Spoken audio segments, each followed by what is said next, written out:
vpchga topshirganimda положительный chiqdi devasan, lekin qondan degan joying eshitilib qoldi menga. Xo'p, bizni homiladorligimizda immunitetimiz ikkita odamga ishlaydi. Homiladorlik paytida ayrim holatlarda gepatit spidlar ham положительный chiqib qolishi mumkin, immunitet past bo'lgan holatda. VPChni, onkogenni shtamplarini aniqlamoqchi bo'ladigan bo'lsak, qondan emas, mazokdan olib tekshirgan. Mazokdan ham emas, mana hozir bachadon bo'yni yaxshi emas-u, ilvira yotibdi yara bo'lib.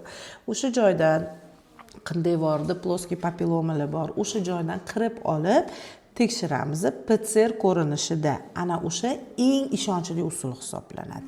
Qon bizga to'g'ri ma'lumotni bermaydi. O'shaning uchun ham u bachadon bo'ynida o'zgarish chaqiradi, joyidan olish kerak.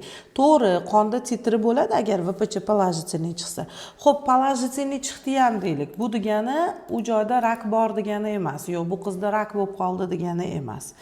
Bu degani bachadon bo'ynini umrini oxirigacha avaylash kerak degani. Hozir bu yerda chuqurroq holat-ku bachadon bo'ynida, hattoki nomiga ham qizarishi mumkin emas degan.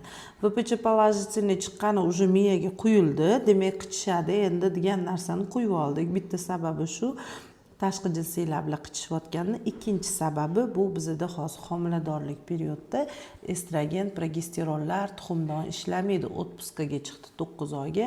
Ana o'shani hisobiga tashqi jinsiy lablarda qurish boshlandi. O'shaniki qichishyapti. Unga maz yozaman, shu bilan yopiladi. Yulish mumkin emas, ochish mumkin emas. Xo'p, gemoglobinni nazorat qilib qo'yasizlar. Qo'lda Doppler bo'lsa